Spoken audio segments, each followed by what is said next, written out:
Good morning students. Good morning students. आज हम mathematical physics पे स्टार्ट करेंगे, जिसमें हम CSIR, JRF NET, GATE, JEST, TIFR, BARC या और भी अदर जो कॉम्पिटिटिव एग्जाम्स हैं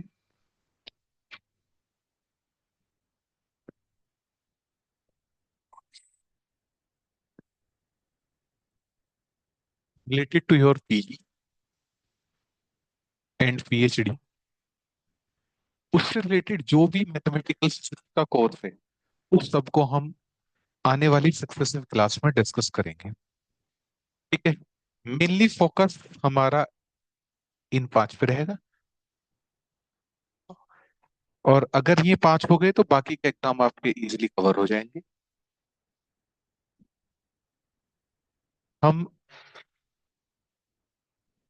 धीरे धीरे बिल्डअप करेंगे, और मैं कोशिश करूंगा कि आपका ऑलमोस्ट कोई भी क्वेश्चन ऐसा ना छूटे जो जो मैं पढ़ाऊं उससे बाहर आए। मैथमेटिकल फिजिक्स की अगर बात करें तो मैथमेटिकल फिजिक्स का मैं स्टार्ट इसलिए कर रहा हूं क्योंकि मैथमेटिकल फिजिक्स का रेलेवेंस बाकी सभी सब्जेक्ट्स में आता है। मैथमेटिकल फिजिक्स का रेलेवेंस आपको ईएमटी में दिखेगा, क्वांटम मैकेनिक्स में दिखेगा, थर्मोडायनेमिक्स एंड स्टैटिस्टिकल फिजिक्स में दिखेगा,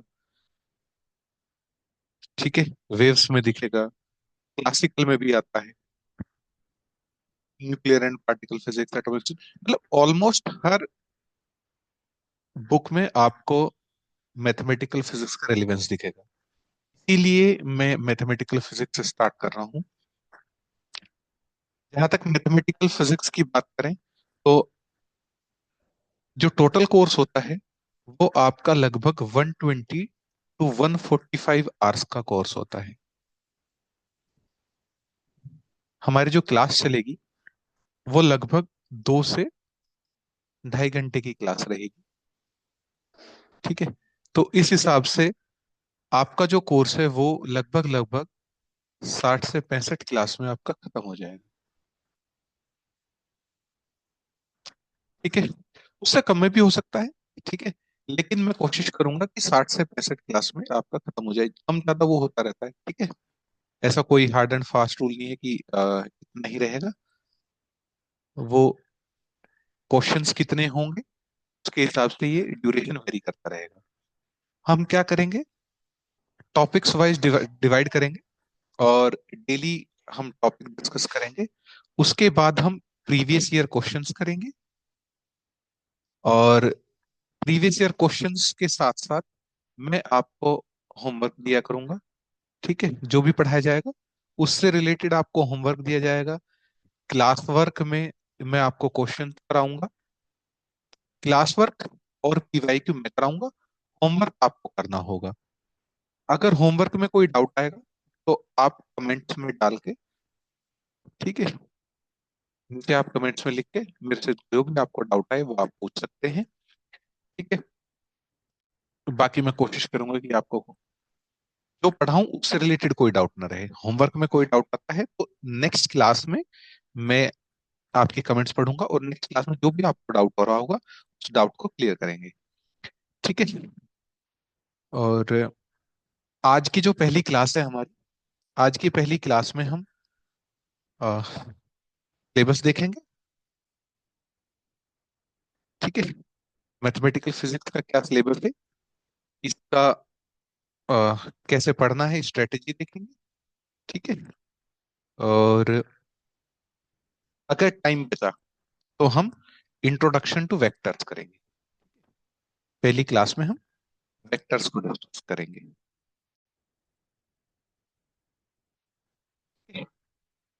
अब अगर मैं बात करूं कि इसका रेलेवेंस क्या है ईएमटी का, देखो, आपको नॉलेज के लिए तो पढ़ना ही है ठीक है, आपका अगर कॉम्पिटेटिव जैसे आप एग्जाम में जाएंगे तो वहां पे आपको डिफरेंशियल इक्वेशन सोल्व करने के लिए बोल सकता है, लाप्लास फूरियर के बारे में पूछ सकते हैं। ठीक है, आपको मैट्रिसेस के बारे में पूछा जा सकता है। अगर आप बताते हैं कि मेरा मैथमेटिकल फिजिक्स, जैसे आप किसी इंटरव्यू में जाते हैं और इंटरव्यू में टीचर आपसे पूछता है कि आप कौन सा सब्जेक्ट पढ़ के आए हैं, और आपने गलती से बोल दिया कि मैथमेटिकल फिजिक्स पढ़ के आए हूं या मैथमेटिकल फिजिक्स तैयार करके आए हूं, तो तब आपसे क्वेश्चन फूरियर से होंगे, लाप्लास से होंगे, ठीक है, मैट्रिसेस से होंगे, और उनका क्या यूजेस है। ठीक है, डिफरेंशियल इक्वेशन से क्वेश्चन आ सकते हैं, हीट इक्वेशन है। ठीक है, तो उसमें आपका मैथमेटिकल फिजिक्स काम आएगा। अगर वहां नहीं भी आएगा तो अगर क्वेश्चंस की बात करें प्योरली, अगर हमको कि हम उनको तो एग्जाम क्लियर करना है, ठीक है, मैथमेटिकल फिजिक्स हम बता नहीं वाले इंटरव्यू में, हम तो क्वांटम बताएंगे या ईएमटी बताएंगे, थर्मोन्यूक्लियर बताएंगे। ठीक है, तो अगर मैं नेट की बात करूं, नेट जेआरएफ की बात करूं, सीएसआईआर जो एग्जाम कराता है, ठीक है, अब तो एनटीए कराने लगा। ठीक है, तो इसमें आपके तीन सेक्शंस होते हैं अगर आपको पता हो, ए, बी, सी। ए सेक्शन जो होता है वो प्योरली आपका जनरल एप्टीट्यूड पे बेसिस होता है। ठीक है, जिसमें आपके 20 क्वेश्चंस आते हैं। आउट ऑफ 15 आपको, आउट ऑफ 20 आपको 15 क्वेश्चन अटेम्प्ट करने होते हैं। ठीक है, और 2 नंबर का एक क्वेश्चन होता है। टोटल 30 मार्क्स का एक सेक्शन होता है। जनरल एप्टीट्यूड में आपके रीजनिंग हो गया। ठीक है, ठीक है, रीजनिंग हो गया, मैथ्स हो गया, ठीक है, इंग्लिश हो गया, ये सब आपका आता है। ई सेक्शन में आपकी जो 6 बुक है, ठीक है, वो मैं आगे बता दूंगा, ये चलो अभी बता देता हूँ। बी सेक्शन में आपकी 3 बुक नहीं आएंगी, जो नहीं आएंगी मैं वो बता देता हूँ। ठीक है, जैसे टोटल 9 बुक्स होती हैं, यहाँ देखिए, टोटल आपकी 9 बुक्स हैं। पहली बुक हम करेंगे मैथमेटिकल फिजिक्स, उसके बाद जो भी आपकी डिमांड होगी वो कर देंगे। मैं दूसरे नंबर पे क्वांटम लिख रहा हूँ, क्वांटम मैकेनिक्स हो गई। तीसरे नंबर पे आपकी क्लासिकल मैकेनिक्स हो गई।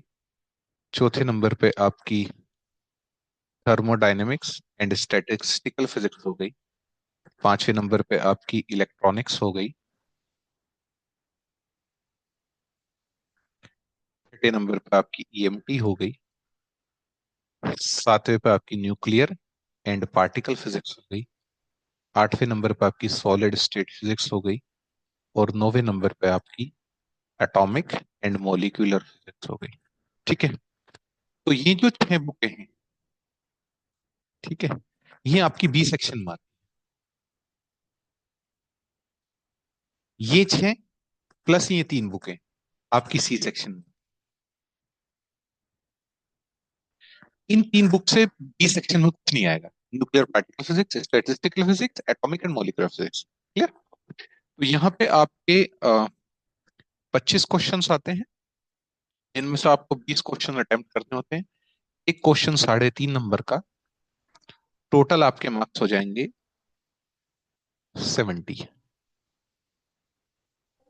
ठीक है, सी सेक्शन में आपके 30 क्वेश्चन आएंगे, जिसमें से आपको 20 क्वेश्चन करने होंगे। एक क्वेश्चन 5 नंबर का। ये टोटल आपका 100 मार्क्स का हो जाएगा। तो इन टोटल आपका 200 मार्क्स का पेपर होता है, जिसमें से नॉर्मली जो आपकी नेट, जिसको एलएस भी बोलते हैं, लेक्चरशिप और जेआरएफ, लेक्चरशिप की जो आपकी कट ऑफ रहती है वो अराउंड 75 to 90 रहती है, और जेआरएफ की आपकी कट ऑफ 80 to 100 के आसपास रहती है। एक बार ऐसा हुआ था कि आपकी कट ऑफ शायद 104 के आसपास गई थी, उसके अलावा 100 से नीचे रही। ठीक है, जो मैं आपको बताने वाला था, मैथमेटिकल फिजिक्स का relevance with respect to your paper. Mathematical physics से बी सेक्शन में और सी सेक्शन में दोनों में मिला के 9 क्वेश्चन आते हैं नॉल, लेकिन इनडायरेक्टली बहुत यूज होता है अदर सब्जेक्ट्स में। ठीक है, तो बी, अगर बी सेक्शन में 5 क्वेश्चन आ गए तो यहाँ पे 4 आएंगे। अगर यहाँ पे 4 क्वेश्चन आ गए तो यहाँ पे 5 क्वेश्चन आ जाएंगे। अगर मल्टीप्लाई करके देखोगे तो 3.5 इंटू 5, 14 प्लस 25, तो इन एंड अराउंड 40 मार्क्स का 35 to 45 मार्क्स का आपका मैथमेटिकल फिजिक्स आता है। अगर 80 मार्क्स कट ऑफ जारी है, ठीक है, जिसमें से 35 से 40 मार्क्स का मैथमेटिकल फिजिक्स आ रहा है, तो आप समझ सकते हैं कि मैथमेटिकल फिजिक्स का क्या रेलिवेंस है नेट में। ठीक है। बाकी सब में गेट में भी यही रहता है ओवरऑल, बस नंबर का डिफरेंस हो जाता है। जैसे गेट में 100 आपके 100 मार्क्स का होता है, जिसमें से आपके 65 क्वेश्चन आते हैं। 85 नंबर का आपका प्योर फिजिक्स होता है। 15 नंबर का आपका एप्टीट्यूड होता है। एप्टीट्यूड में सेम वही इंग्लिश आएगा, मैथ्स आएगा, रीजनिंग आएगा। क्लियर।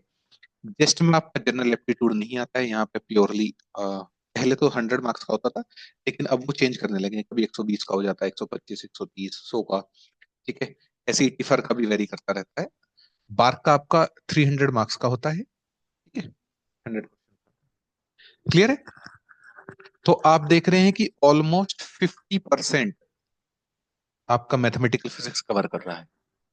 तो आप मैथमेटिकल फिजिक्स को बहुत ध्यान से पढ़िएगा, और मेरी कोशिश यही रहेगी कि आपको मैथमेटिकल, जब तक ये क्लासेस खत्म होंगी, मैथमेटिकल फिजिक्स में खत्म करूंगा, मेरी कोशिश ये रहेगी कि मैथमेटिकल फिजिक्स आपको बहुत अच्छे से आ जाए।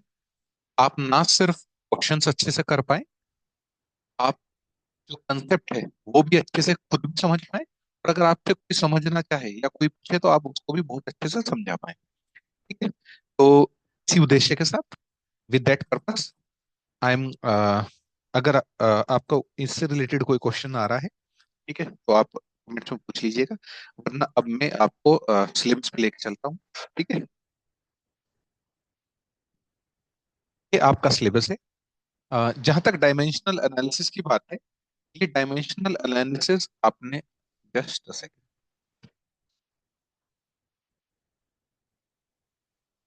डायमेंशनल एनालिसिस, डायमेंशनल एनालिसिस आपने क्लास 11th में पढ़ा होगा। ठीक है। कभी कभार एक दो क्वेश्चन आ जाता है। ठीक है। डायमेंशनल एनालिसिस से अगर आप, शायद आप कर पाए, अगर नहीं कर पाएंगे तो मुझे बता दीजिए। एक छोटी सी क्लास लगेगी। ठीक है। Of half an hour, 30-35 minutes, मैं उसमें आपका डायमेंशनल एनालिसिस करा दूंगा। आज जो हम पहला टॉपिक डिस्कस करेंगे वो वेक्टर अलजेब्रा और वेक्टर कैलकुलस है। ये जो सिलेबस है आपका, ये नेट का है, इसी में ही आपका सब कुछ कवर हो जाएगा। ठीक है। कुछ क्वेश्चन, कुछ जो सिलेबस है वो एक्सप्लिसिटली आपका गेट में है, जैसे एसयूएच आता है। प्रोबेबिलिटी गेट में बहुत रेयरली पूछते हैं। तो बेसिकली मैं वो सारा कराऊंगा। मैं ऐसा बाइफरकेशन नहीं करा रहा कि ये गेट में आता है तो ये गेट वाला कर लो, ये नेट में आ रहा है तो ये नेट वाला कर लो। ठीक है। मैं सब कुछ लेके चलूंगा। तो वेक्टर अलजेब्रा है, वेक्टर कैलकुलस है। वेक्टर अलजेब्रा में आपका वेक्टर एडिशन,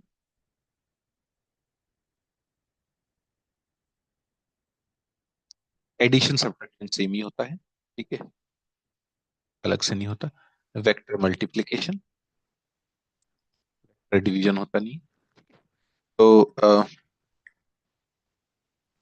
वेक्टर एडिशन हो गया, वेक्टर सब वेक्टर मल्टीप्लिकेशन हो गया। इसके बाद आपका वेक्टर प्रोडक्ट है। ठीक है। वेक्टर प्रोडक्ट, डबल प्रोडक्ट है, ट्रिपल प्रोडक्ट है। वेक्टर प्रोडक्ट में आपने दो टाइप की पढ़ी होंगी, dot product and cross product. ठीक है। इसमें भी फिर डबल आ जाता है, ए बी, अगर दो वेक्टर्स हैं ए बी तो वेक्टर डबल प्रोडक्ट है, तीन वेक्टर हैं ए बी सी तो ट्रिपल प्रोडक्ट आ जाता है। ठीक है। और फिर नेक्स्ट आता है आपका डायरेक्शनल कोसाइंस, डायरेक्शनल कोसाइंस। ठीक है। वेक्टर कैलकुलस में क्या आएगा? वेक्टर कैलकुलस में आपका vector differentiation,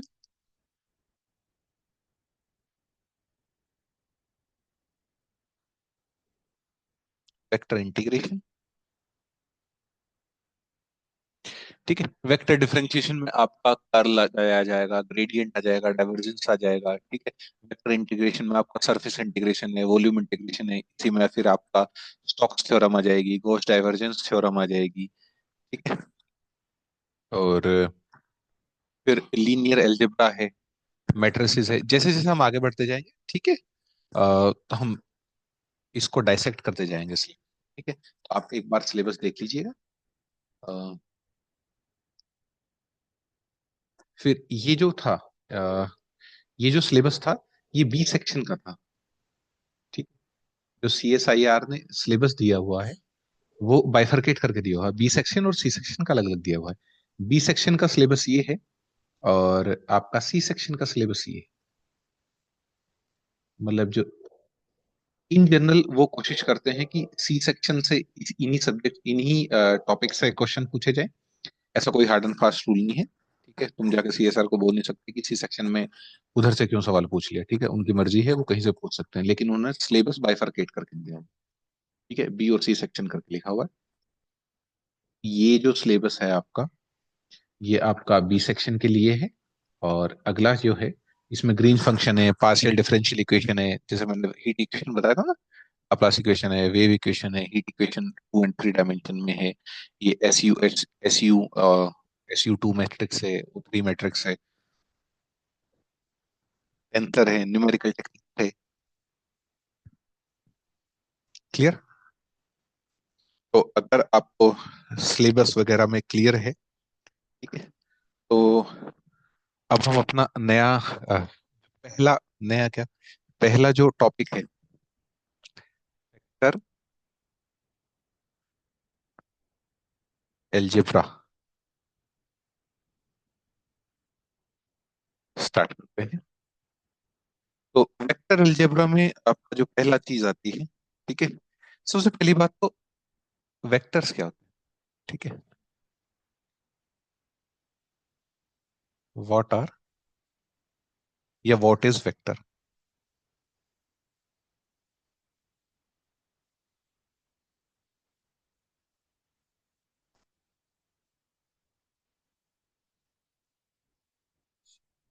what is vector, आपने सभी 11th क्लास में अपने पढ़ा होगा। ठीक है, तो आप बताएं वेक्टर्स क्या होते हैं। हम लिख सकते हैं what are vectors, what is vectors. फिर अगर वेक्टर पढ़ा होगा तो उसके साथ आपने स्केलर भी पढ़ा होगा। ठीक है, पहले स्केलर पढ़ा होगा, फिर वेक्टर पढ़ा होगा।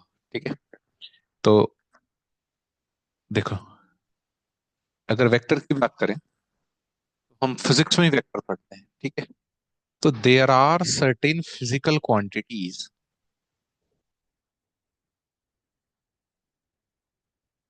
ठीक है, there are certain physical quantities which can be explained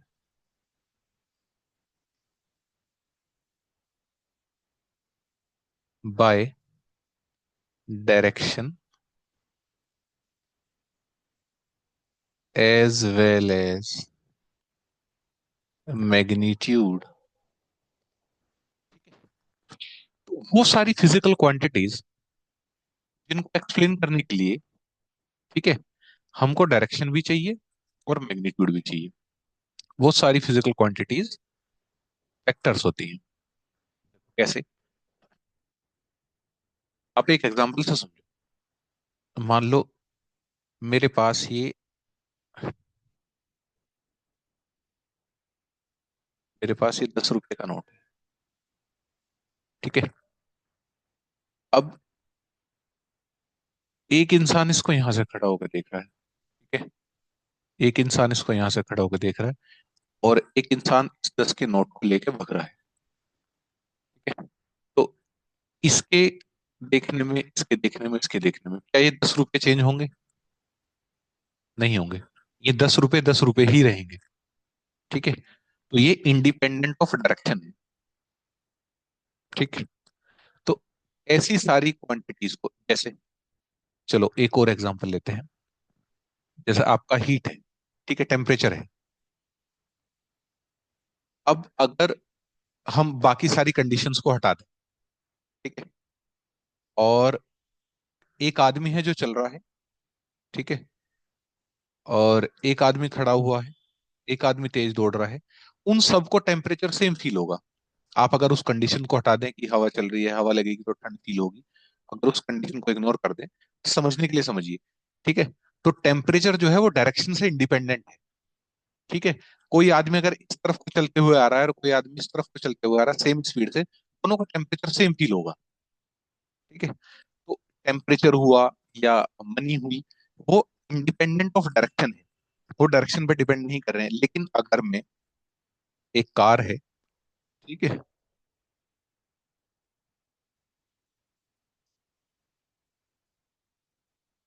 ठीक है, ये कार इधर जा रही है और एक आदमी यहाँ पे खड़ा हुआ है, एक आदमी यहाँ पे खड़ा हुआ है, तो ये क्या बोलेगा, ये कार मेरी तरफ आ रही है, ये बोलेगा ये कार मेरी तरफ, मेरी से दूर जा रही है। तो ये जो है, स्पीड वो बेशक सेम दिखाई दे, लेकिन ये डायरेक्शन पे डिपेंड कर गई, ये बोलेगा आ रही है, ये बोलेगा जा रही है, डिफरेंस हो गया ना। इसके लिए स्पीड नेगेटिव में आ जाएगी, इसके लिए पॉजिटिव में आ जाएगी, डायरेक्शन पे डिपेंडेंट हो गई, उसी को हम वेलोसिटी बोलते हैं, ठीक है। तो जो चीजें डायरेक्शन पे डिपेंडेंट है वो सब वेक्टर्स हैं, और जो डायरेक्शन से इंडिपेंडेंट है वो सब हमारी स्केलर है, ठीक है। स्केलर कौन हुआ, do not depend on direction, ठीक है। Scalar, all those physical quantities which do not depend on direction or independent of direction are known as scalars, ठीक है। स्केलर वर्ड कहां से आया, ठीक है, स्केल से वर्ड आया है, स्केल सुना है, स्केल से वर्ड बना है स्केलर, स्केल मतलब वी कैन स्केल इट, ठीक है, मेजरमेंट कर सकते, स्केल कर सकते, ठीक है। स्केलर्स है प्रॉपर्टी ऑफ स्केलिंग,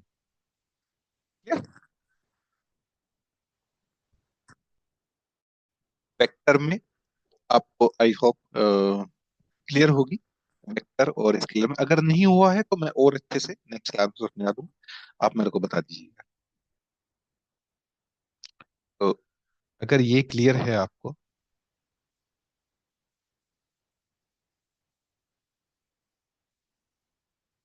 हम चलते हैं।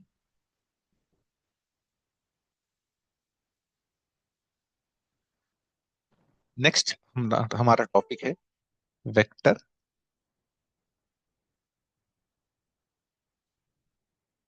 एडिशन। आपने अपनी जो जूनियर क्लासेस हैं उसमें वेक्टर एडिशन पढ़ा होगा, ठीक है। तो वेक्टर एडिशन हम ग्राफिकली भी सोल्व कर सकते हैं, we can solve graphically also and mathematically also, ठीक है। तो मान लीजिए हमारे पास दो वेक्टर्स हैं, एक वेक्टर ए है, एक वेक्टर बी है, इन दोनों के बीच में एंगल थीटा है, ठीक है। तो ग्राफिकली कैसे सोल्व कर सकते हैं, ग्राफिकली हम दो मेथड आपने पढ़े होंगे, एक तो ट्रायंगुलर मेथड है, दूसरा पैरेललोग्राम मेथड है, ठीक है। तो अगर ट्रायंगुलर मेथड की बात करें तो क्या करेंगे, हम ये ए ऐसे ही रखेंगे और पहले के हेड पे दूसरे का टेल रखेंगे, ठीक है, और फिर इसके टेल से उसके हेड को मिला देंगे। तो ये जो आपका बनेगा वो आर वेक्टर, आर मैग्नीट्यूड बनेगा, ये बी हो गया, ठीक है। जैसे इसके पैरेलल ऐसे ही रख देंगे, ठीक है। ये ट्रायंगुलर मेथड हो गया। अगर पैरेललोग्राम मेथड बनाना है तो ये ए वेक्टर है, ये बी वेक्टर है, ठीक है,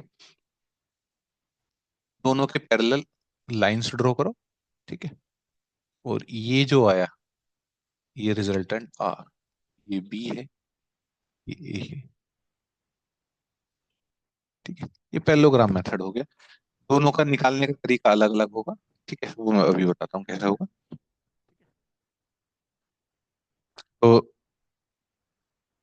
ये आपको ग्राफिकली मेथड समझ में आया। अब देखो कैसे करेंगे। ये ए लिया आपने, ए वेक्टर है, ये बी वेक्टर है।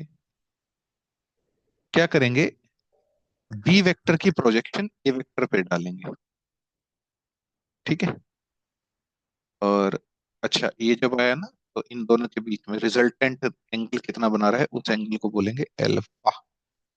क्लियर, वो अल्फा भी निकालेंगे हम। ठीक है, ये बी था, ए और बी के बीच में थीटा एंगल। अब ए और बी के बीच में थीटा एंगल था। बी की प्रोजेक्शन ए पे कितना आया, बी कॉस थीटा। ठीक है,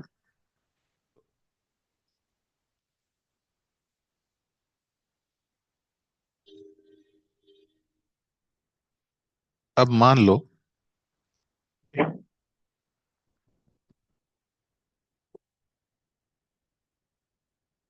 ये रिजल्टेंट है ना, तो अब यहां से एक परपेंडिकुलर डालो तो। ठीक है, ये रिजल्टेंट है ना, इसको राइट एंगल ट्राइंगल बनाओ। मैं कलर चेंज कर लेता हूँ, इसको राइट एंगल ट्राइंगल बनाओ। ठीक है, ये बी है, बी की प्रोजेक्शन ए पे, तो कितना हो गया, बी कॉस थीटा। ए और बी में एंगल थीटा था। ठीक है, ये सेम ही तो है। ठीक है, तो और ये कितना हुआ, बी साइन थीटा, ये एंगल 90 डिग्री। क्लियर। अब ये रिजल्टेंट, ठीक है, ये एंगल अल्फा है। एक सेकेंड मैं कलर चेंज कर लेता हूँ। देखो इस ट्रायंगल में देखो, ये ट्रायंगल, ठीक है,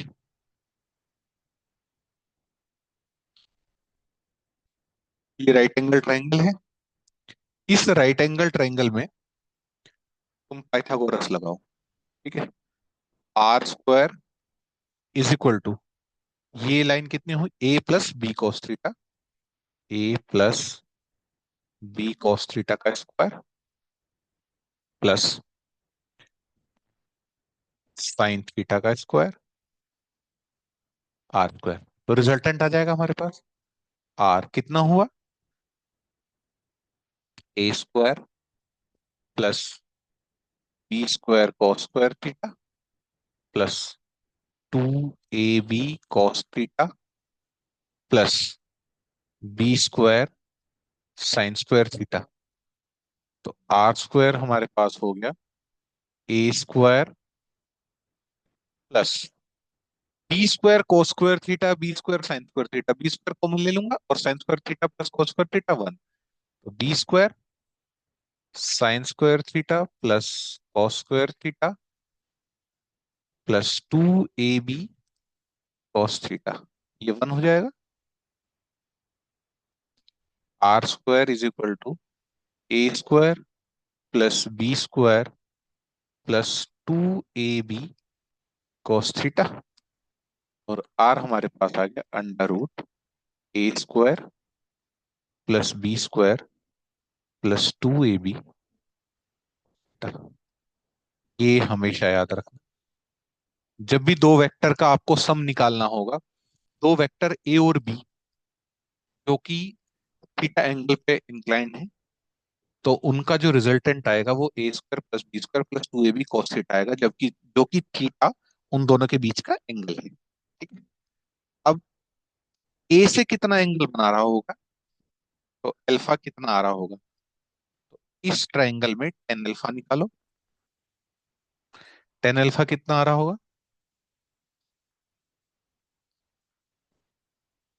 tan alpha, tan alpha cos और साइन भी निकाल सकते हो। ठीक है, ऐसा कोई हार्ड एंड फास्ट नहीं है कि तुमको टेन अल्फा ही निकालना है। टेन अल्फा इसलिए निकाल रहा हूँ क्योंकि इजी है। ठीक है, रिजल्टेंट रखोगे बहुत ही लंबी चौड़ी इक्वेशन बन जाएगी, आर रखना पड़ेगा। ठीक है, क्योंकि परपेंडिकुलर अपॉन हाइपोटेन्यूज साइन होगा, और बेस अपॉन हाइपोटेन्यूज कॉस होगा, तो आर आएगा। आर कितनी लंबी रिलेशन रखनी पड़ेगी तुमको? साइन और कॉस क्या बोलते हैं, टेन इसलिए ले रहे हैं क्योंकि इजी है। तो थीटा के सामने परपेंडिकुलर, तो perpendicular b sine theta upon a plus b cos theta. ठीक है, ये आपका आ गया टेन अल्फा। अगर अल्फा निकालना हो तो tan inverse b sine theta upon a plus b cos theta. ठीक, क्लियर है? अब अगर पैरेललोग्राम की बात करें, पैरेललोग्राम में तो मैंने बता ही दिया। ठीक है, ये ठीक है, ऐसे करके निकलेगा। ये पैरेलल इसके पैरेलल बी बना देना, इसके पैरेलल ए बना देना। ये अल्फा हो गया, ये एंगल थीटा है आपका। क्लियर है? तो वेक्टर एडिशन में कोई डाउट हो तो आप पूछ लीजिएगा, बाकी ये वेक्टर एडिशन का था। ठीक, वेक्टर सब्ट्रैक्शन में कुछ नहीं करना होता। वेक्टर सब्ट्रैक्शन सिंपल है। जैसे वेक्टर एडिशन से ही वेक्टर सब्ट्रैक्शन आता है। ठीक है, वैसे तो वहां भी समझा सकते थे, देख लो। जैसे ये बी है, ये ए है, और आपको ए माइनस बी निकालना है। ठीक है,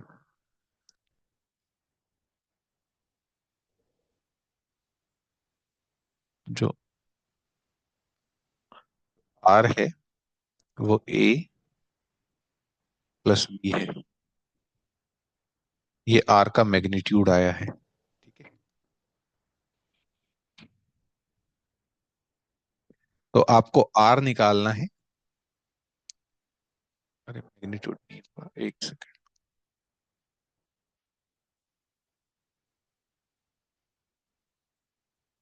ठीक है, तो आर निकालना है जो कि ए माइनस बी है। आपको कुछ नहीं करना, जो थीटा एंगल पे है कुछ नहीं करना आपको। अगर बी को माइनस बी बनाना है तो डायरेक्शन चेंज करते हैं हम, हमें पता ना कि अगर एक गाड़ी इधर 5 मीटर पर सेकेंड की स्पीड से जा रही है, अगर अपोजिट डायरेक्शन में देखना होगा, एक आदमी, ठीक है, अगर इधर से देख रहा है तो +5 दिख रहा है, इधर से देख रहा होगा तो यही जाती हुई -5 मीटर पर सेकेंड दिखेगी। तो बस इसको माइनस बना लो। कार्टेशियन कोऑर्डिनेट में तुमको पता है, अगर ये डायरेक्शन प्लस में है तो ये डायरेक्शन माइनस में है, ये डायरेक्शन प्लस में है तो ये माइनस में है। तो अगर ये डायरेक्शन प्लस में है, ये प्लस बी की डायरेक्शन है, तो माइनस बी की डायरेक्शन कौन सी हो जाएगी? माइनस बी की डायरेक्शन इसके अपोजिट हो जाएगी।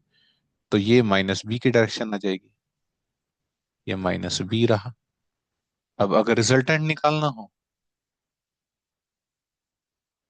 ठीक है, ये रिजल्टेंट आ जाएगा। ठीक है,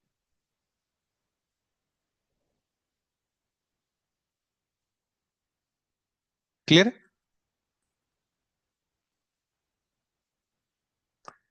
आर हो गया, ये एंगल अल्फा हो गया। आर आ जाएगा आपके पास। अगर ये थीटा है तो ये 180 माइनस थीटा हो जाएगा। ठीक है, तो √a² plus b²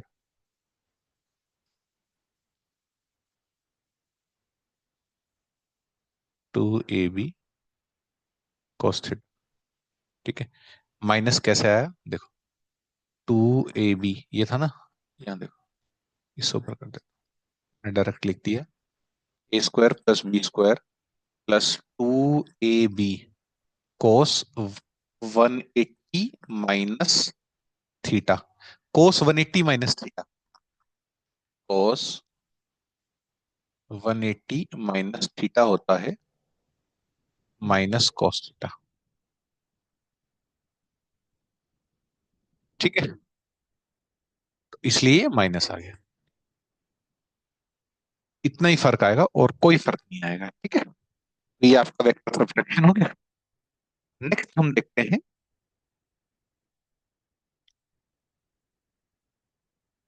vector product. Vector product में आपने दो टाइप के प्रोडक्ट पढ़ी होंगी, ठीक है, डबल और ट्रिपल। डबल और ट्रिपल से क्या मतलब? डबल मतलब जब दो वेक्टर्स हैं, ए और बी, और ट्रिपल मतलब जब तीन वेक्टर्स हैं, ए बी और सी। ठीक है। तो double product, vector double product फिर अगेन दो तरीके से बाइफरकेट हो सकता है। एक आपने पढ़ी होगी डॉट प्रोडक्ट, वो दोनों में आएगी, डबल में भी आएगी, ट्रिपल में भी आएगी, ठीक है। क्रॉस प्रोडक्ट, इसी को बोलते हैं स्केलर प्रोडक्ट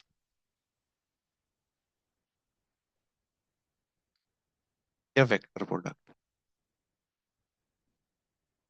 स्केलर इसलिए क्योंकि इसमें ये डायरेक्शन से इंडिपेंडेंट होती है, और वेक्टर इसलिए क्योंकि डायरेक्शन पे डिपेंड। क्लियर? अब देखते हैं डायरेक्शन पे डिपेंड कैसे करती है, डायरेक्शन से इंडिपेंडेंट कैसे होती है, अभी देखते हैं, ठीक है। तो डॉट प्रोडक्ट आपने पढ़ा होगा, ए डॉट बी कैसे लिखते हैं? ए का मैग्नीट्यूड, बी का मैग्नीट्यूड, कॉस ऑफ थीटा। यहाँ पे हम डायरेक्शन लगाते ही नहीं। क्रॉस प्रोडक्ट कैसे लिखते हैं? ए क्रॉस बी, तो कैसे लिखते हैं? ए का मैग्नीट्यूड, बी का मैग्नीट्यूड, और साइन थीटा एन कैप। ये एन कैप क्या है? डायरेक्शन है। अच्छा, जहां कहीं भी कैप लगा हो, कैप का मतलब होता है यूनिट वेक्टर है। यूनिट वेक्टर का मतलब क्या होता है? उस वेक्टर को उसके मैग्नीट्यूड से डिवाइड कर दो। तो अगर किसी वेक्टर को उसके मैग्नीट्यूड से डिवाइड कर दोगे तो सिर्फ डायरेक्शन बच जाएगी, मैग्नीट्यूड खत्म हो जाएगा। देखो ऐसा है, अगर कहीं पे 5 आई कैप लिखा हुआ है, तो अगर इसका मैग्नीट्यूड क्या है? 5, अगर मैं इसको 5 से ही डिवाइड कर दूं तो क्या बचेगा? आई कैप, और आई कैप क्या होता है? डायरेक्शन होता है। समझ में आ गया? तो कैप मतलब क्या होता है? उसको उसके मैग्नीट्यूड से डिवाइड कर दो तो डायरेक्शन बच जाती है, ठीक है। अब हम क्या करेंगे? हम दो वेक्टर एज्यूम करेंगे। एक वेक्टर है ए, इसको बोलेंगे A1 आई कैप, A2 जे कैप, A3 के कैप। ऐसे ही B1 आई कैप, B2 जे कैप, B3 के कैप। अब ए डॉट बी हमको करना है, ठीक है। तो जब हम ए डॉट बी करेंगे, हमारे पास क्या आएगा? देखो A1 आई कैप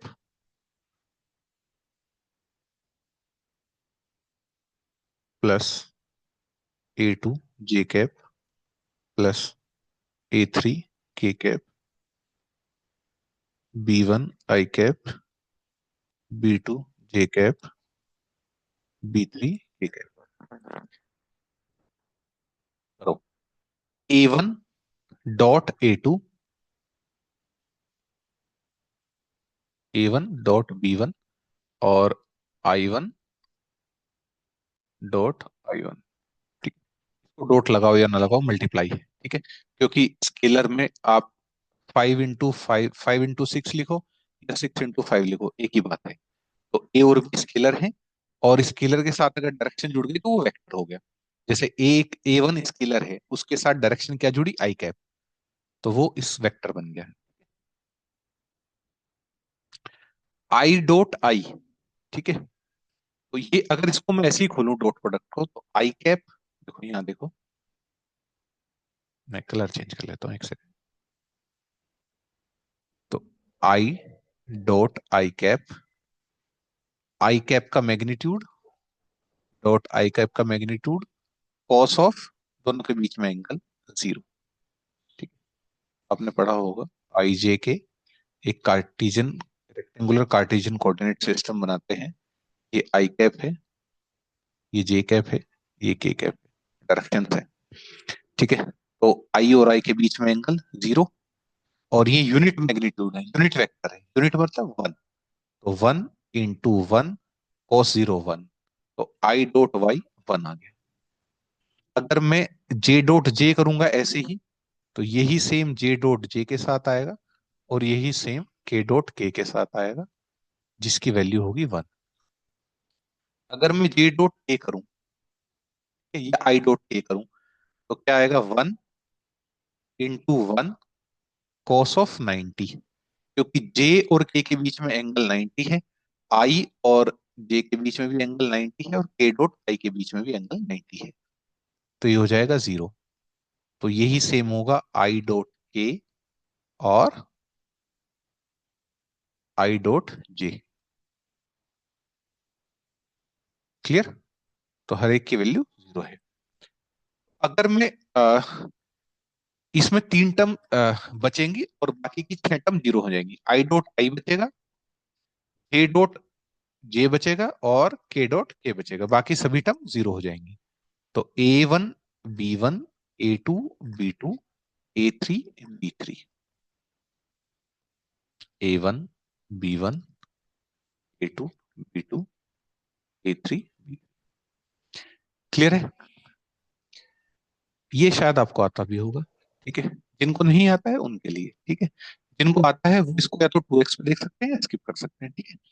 अब अगर एक रोज बी की बात करें, ठीक है, तो आपने इसको ऐसे भी देखा होगा, ठीक है। आई जे के A1 A2 A3 B1 B2 B3, ठीक है। ये कहां से आया है वो बताता हूँ। ए को लिखो A1 आई कैप प्लस A2 जे कैप प्लस A3 के कैप क्रॉस B1 आई कैप प्लस B2 जे कैप प्लस B3 के कैप।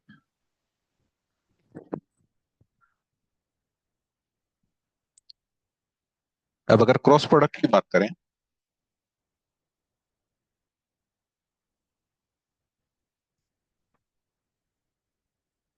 आई क्रॉस आई, तो आई क्रॉस आई क्या आएगा, आई का मैग्नीट्यूड इंटू आई का मैग्नीट्यूड साइन ऑफ एंगल आई और आई के बीच में एंगल जीरो और डायरेक्शन, ठीक है, इन दोनों के परपेंडिकुलर।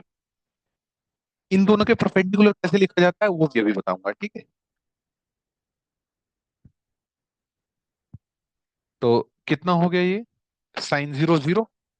सिमिलरली जे क्रॉस जे भी जीरो आएगा, और के क्रॉस के भी जीरो आएगा।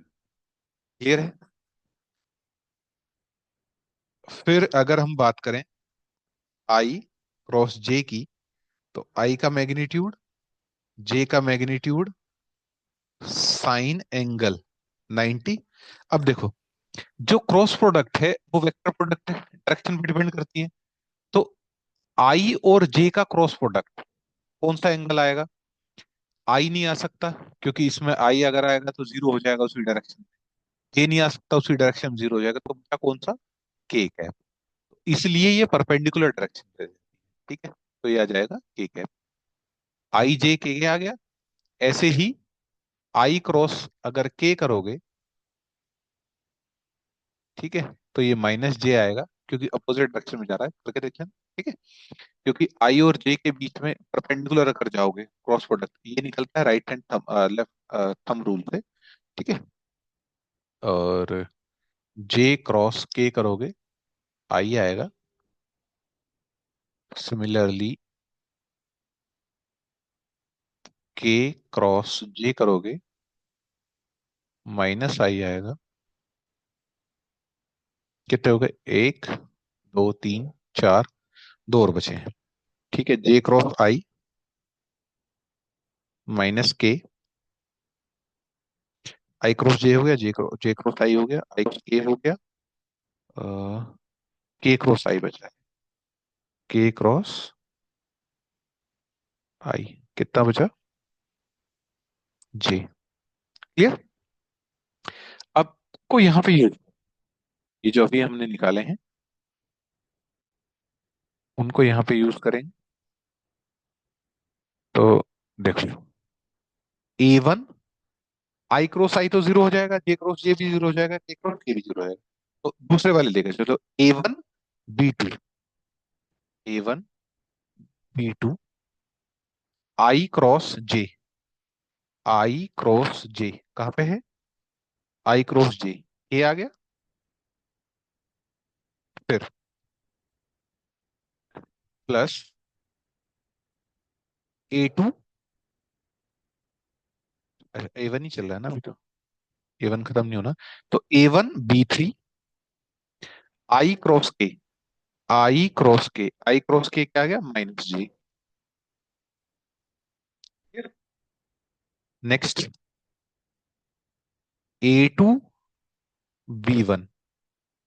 A2B1 J क्रॉस I,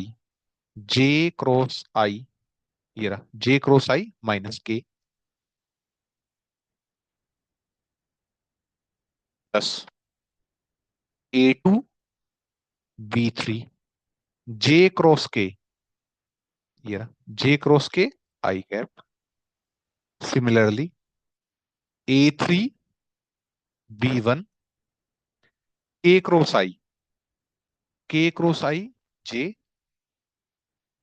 यहाँ पे देखो K क्रॉस I J। ऐसे ही A3B2 K क्रॉस J अब देखो, इनको ना सेपरेट करके लिख लो यहाँ पे। पहले आई को लिखो, आई वाली term A2B3 plus I cap -A3B2 I cap. फिर जे की टर्म लिखो, A3B1 J cap -B3A1 J cap plus A1B2 K cap -B1A2 K cap. अब देखो यहां से तुमको कुछ दिख रहा है? ये I कैप में क्या गड़बड़ हुई? A2B3, ठीक है।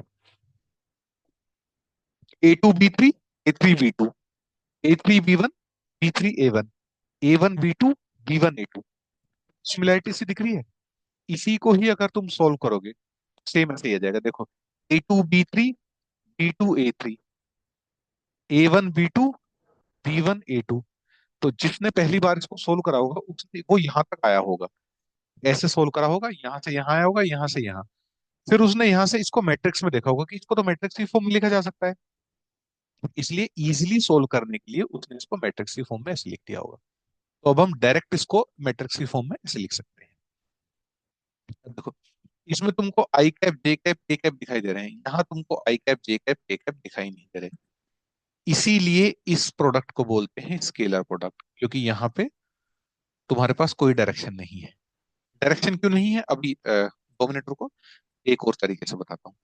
कि यहाँ पे तुमको डायरेक्शन दिखा रहे हैं I cap J cap K cap, इसको और सिंप्लीफाई करके देख सकते हैं।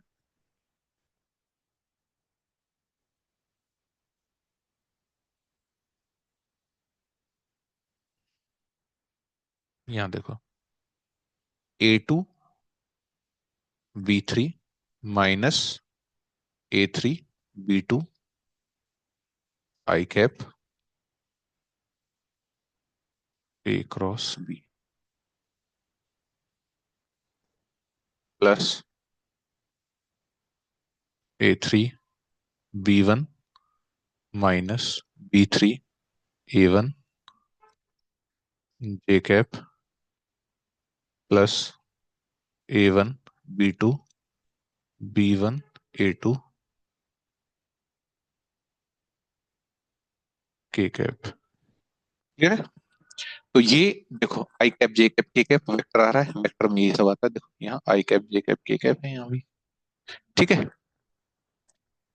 देखो एक तरीका और देखो,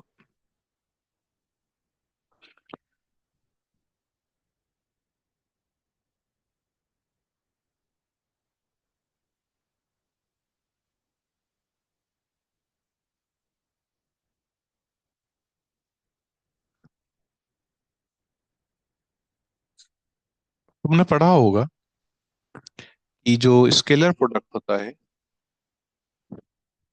उसमें हम निकालते हैं इसका प्रोजेक्शन इस पे। डॉट प्रोडक्ट प्रोजेक्शन होता है। तो अगर बी की प्रोजेक्शन इस पे निकालूं तो कितना आ गया, बी कॉस थीटा। और दोनों को मल्टीप्लाई कर दो, कितना आया, ए बी कॉस थीटा। ठीक है। अब दूसरा तरीका देखो। तो अगर ये ए है, ये बी है, अगर ए की प्रोजेक्शन इस पे निकालूं तो कितना आ गया, ए कॉस थीटा। अब मल्टीप्लाई करो तो कितना आया, ए बी कॉस थीटा, या बी ए कॉस थीटा लिखिए। ठीक है। दोनों को अगर वैल्यू लोगे, बी का मैग्नीट्यूड चेंज नहीं होगा, ए का मैग्नीट्यूड चेंज नहीं होगा, कॉस थीटा, एंगल भी चेंज नहीं हो रहा। ठीक है, दोनों के बीच में एंगल थीटा है। तो अगर ए बी को, ए की प्रोजेक्शन बी पे निकालो या बी की प्रोजेक्शन ए पे निकालो, दोनों से आंसर सेम आ रहा है। तो क्या हुआ, अगर इस साइड से देख रहे हो तो भी सेम है, इस साइड से देख रहे हो तो भी सेम है। डायरेक्शन इंडिपेंडेंट है। तो जो भी चीज डायरेक्शन इंडिपेंडेंट होगी उसको हम क्या बोलेंगे, उसको हम बोलेंगे स्केलर प्रोडक्ट। ठीक है। तो ये तुम्हारा वेक्टर वेक्टर प्रोडक्ट हुआ। ठीक है, डॉट प्रोडक्ट और cross product of double vector, double vector या टू वेक्टर। ठीक है। अब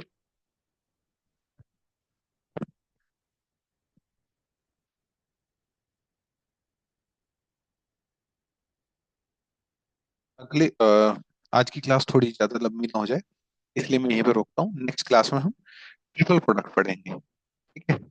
और अच्छा, एक चीज और बता देता हूँ। जो ए क्रॉस बी निकलता है, ठीक है, वो हमारा एरिया ऑफ पेलोग्राम से निकलता है। ठीक है, मतलब एरिया ऑफ पेलोग्राम भी होता है। ठीक है, जैसे ये तुम्हारा ए है, ये बी है।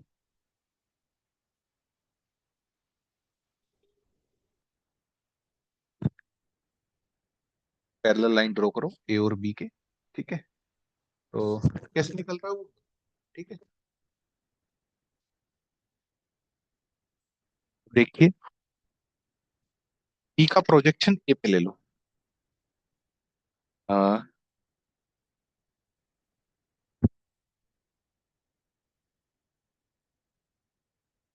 एरिया ऑफ पेलोग्राम, एरिया ऑफ पेलोग्राम क्या होता है,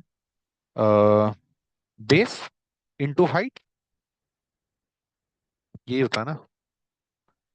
तो हाइट हो गई ये, और बेस ए है, हाइट कितना हो गया, ये अगर एंगल थीटा है तो ये हो गया बी साइन थीटा। तो अगर एरिया ऑफ पेलोग्राम निकालना है, area of parallelogram a b sine theta, तो यही होता है ए बी साइन थीटा। ठीक है। तो मैग्नीट्यूड अगर निकालना हो तो एरिया ऑफ पेलोग्राम आ जाएगा a cross b, b sine. Clear है।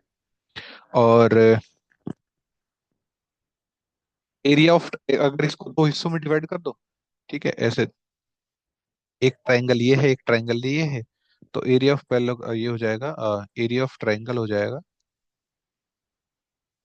Half base into height. तो हाफ बेस क्या है तुम्हारा, ए बी साइन थीटा, तो ये हो जाएगा हाफ ए क्रॉस बी।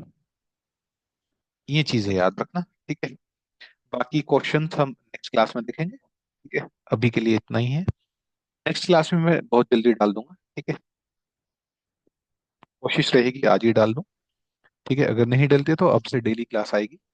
ठीक है, आप क्लास देखिए। ठीक है? अभी इसके इससे रिलेटेड ना कुछ क्वेश्चंस आते नहीं है। ठीक है, तो मैं जैसे ही क्लास आगे बढ़ेगी और उससे रिलेटेड जो प्रीवियस ईयर क्वेश्चन थे उन सबको मैं कराऊंगा। बेफिक्र रहिए, आपको जो भी डाउट हो आप पूछते रहिएगा। प्रीवियस ईयर क्वेश्चन, सारे प्रीवियस ईयर क्वेश्चन कराने की गारंटी मेरी है। गेट हुआ, नेट हुआ, हुआ, और मैं रेफर करूंगा के दास बुक। ठीक है, आप प्रैक्टिस के लिए उसको यूज कर सकते हैं। ठीक है। अब अगर आप चाहें तो मैं आपको क्वेश्चन लिखवा सकता हूँ। ठीक है, लिए आप एक दो क्वेश्चन लिख लीजिए। अगर आपको लग रहा है कि हमको क्वेश्चन करने हैं, हमको क्वेश्चन मिलने चाहिए, तो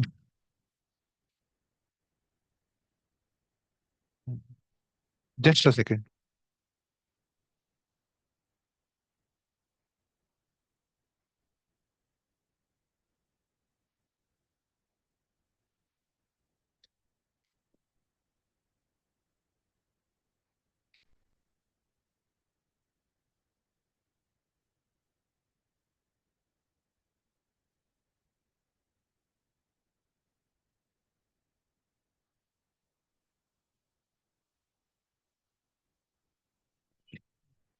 इफ मैं आपको क्वेश्चन बोल देता हूँ, एक ही क्वेश्चन बोलता हूँ, बाकी मैं देता रहूंगा क्वेश्चन। अभी कोई इससे रिलेटेड कोई क्वेश्चन बनता ही नहीं है, तो इसलिए मैं क्वेश्चन नहीं दे पा रहा हूँ। ठीक है, मैं देना भी नहीं चाह रहा था, लेकिन फिर भी आप लिख लीजिए। If A and B are two vectors, unit vectors, and alpha be the angle between them, then then find the value find the value of alpha such that a plus b is a unit vector। ठीक है, a plus b is a unit vector। इस question को निकालिए। ठीक है, इस question को solve करिए और इसका जो भी आंसर होगा आप नीचे कमेंट बॉक्स में लिख दीजिएगा। ठीक है, अगर आपसे नहीं होता है तो भी लिख दीजिएगा। ठीक है, वो मैं नेक्स्ट क्लास में आपको सक्सेसफुल क्लासेस में मैं करा दूंगा, है ना। ठीक। और चलिए, अभी के लिए इतना ही बहुत है। और thank you, thank you very much.